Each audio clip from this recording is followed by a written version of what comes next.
dari sisi bisnisnya itu karena saya tidak paham, jadi saya pikir yang gampang itu saya umpamakan dengan produk fashion, terutama dalam hal ini tas. Kan di sini ibu semua nih 99,99% pasti semua tahu tas ya. Nah, siapa yang pernah tahu merek-merek ini? Ayo, coba. Hermes, Louis Vuitton. Karena pasti semua tahu ya ibu-ibu ya. Ibu-ibu pasti ibu-ibu di sini dan ibu-ibu di seluruh dunia itu rela untuk mengeluarkan uang sebegitu mahal hanya untuk tas. Padahal kalau kita pikir, saya pernah dengar tas-tas di Hermes yang harganya miliaran itu atau ratusan juta itu, beberapa itu ada yang dibuat oleh orang Bali loh, orang di Bali. Ya, dibuatnya di Bali. Beberapa ya, nggak semua. Mungkin untuk beberapa item yang tertentu dibuat oleh orang Bali. Nah itu paling coba kalau kita pikir berapa itu modalnya kan kita tahu lah ya kurang lebih ya harga kulitnya berapa. Tapi mereka bisa jual dengan harga miliaran rupiah. Kenapa bisa seperti itu? Nah ini kita kupas. Jadi yang pertama tentu saja merek-merek tersebut punya branding yang sangat kuat. Pertama karena memang sudah dikenal banyak orang, usianya sudah tua ya. Hermes kan dari 19 berapa gitu. Jadi puluhan tahun dari orang sudah tahu gitu kan. Jadi saya mengadopsikan dengan produk dari brand Eropa. Karena kan Eropa itu ibaratnya acuannya orang dari seluruh dunia ya. Nah itu orang Eropa tuh pinter gitu. Pinternya kenapa? Mereka itu bisa mengkombinasikan antara kebudayaan mereka dengan teknik, dengan tren global seperti itu. Jadi kan memang kalau dunia ini saat ini kan masuk ke era informasi ya, dimana di era informasi itu ada satu tren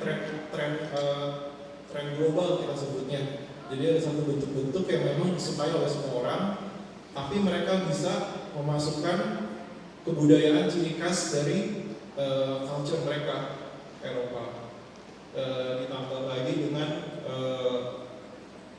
mereka jual itu historinya sejarah mereka dalam produk mereka sama teknik pembuatannya gitu. Itu dikombinasikan. Contohnya Louis Vuitton itu kita tahu dengan pola kastia itu ya seperti monogram itu. Oke. Nah ini kita mau belajar dari brand Hermes ya. Ini saya ambil contoh aja. Hermes itu pakai 5 jenis kulit yang terkenal. Jadi mereka bisa mahal karena pertama mereka masukkan isu budaya, kemudian mereka pakai bahan-bahan yang terbaik dari seluruh dunia. Gitu. Itu kata kuncinya sih menurut saya. Contohnya, misalnya Hermes nih ya, dia punya 5 jenis kulit. Ada ostrich, kulit bulu unta, kulit buaya. Biasanya kalau saya tahu kulit buaya ini paling mahal nih. Karena kan Himalayan krokodil samping yang putih gitu warnanya, itu yang edisi terbatas. Nah mereka juga pinternya gitu, mereka keluarnya edisi terbatas gitu.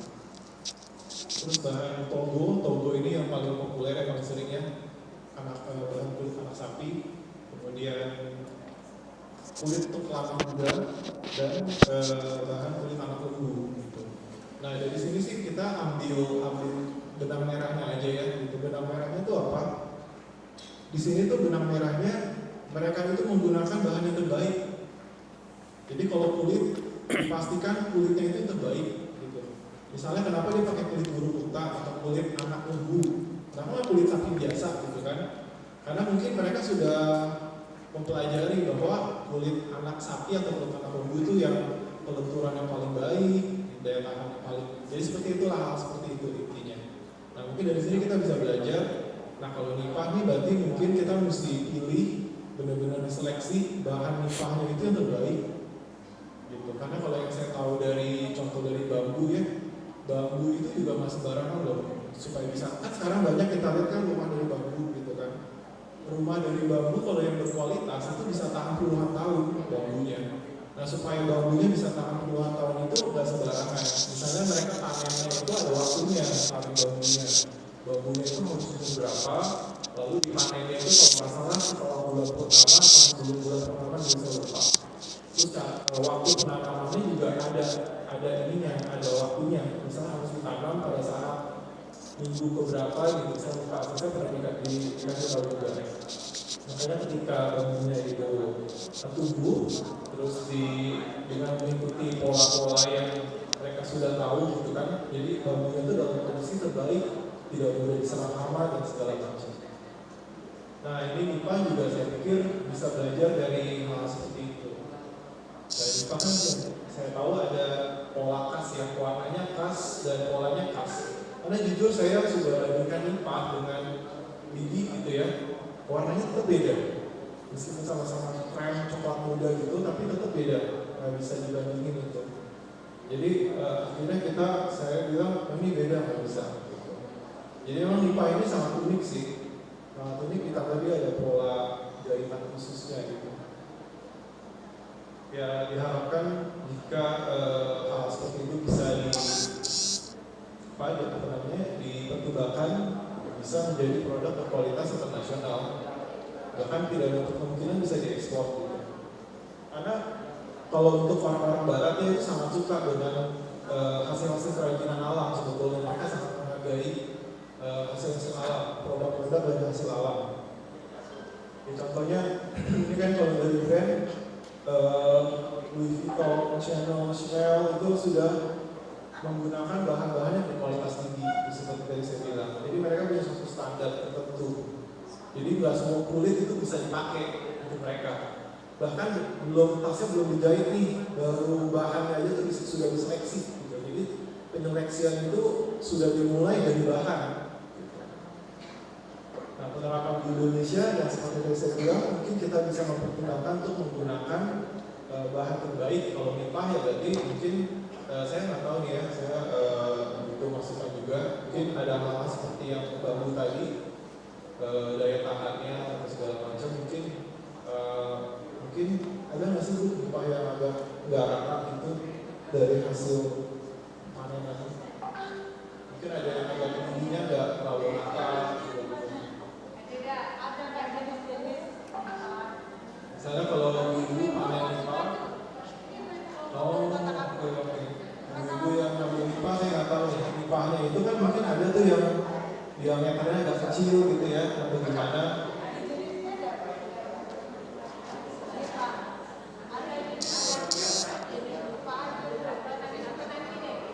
Iya. Intinya tuh memang mungkin sampai ukuran diameter sampai milimeter ya. Mungkin ibu di sini bisa mempertimbangkan kalau MIPA minimal harus berapa milimeter gitu. Tebalnya kalau kurang dari sekian milimeter nggak lolos gitu. Seleksi nggak bisa dipakai. Itu contoh sederhananya ya, tapi saya nggak tahu nih, saya kan sotoy lah ibaratnya kata jadi memang teknik produksinya terus buatan tangannya juga harus rapih seperti itu. Oke berikutnya, nah ini yang seperti tadi saya bilang sih intinya mereka tuh studi kasus dari kualitas bahan, terus teknik jahitannya juga sangat diperhatikan. Jadi kalau setahu saya pengrajin yang bisa menjahit tas Hermes itu harus sekolah 2 tahun atau 3 tahun gitu. Jadi mereka harus sekolah dulu 3 tahun baru bisa dipercaya untuk menjahit tas itu. Gitu. Kalau di Eropa kan memang orangnya sangat detail gitu ya, detail banget. Jadi nggak ada tuh orang baru sebulan 2 bulan terus jahit gitu. Enggak, mereka training lagi sampai 3 tahun gitu. Saya nggak masalah sih, kita belum juga informasinya. Ya, kemudian presisi, detail, fungsional ini juga kita nggak boleh lupa karena sebagus apapun produk kalau tidak ada nilai estetikanya juga sulit dijual karena sulit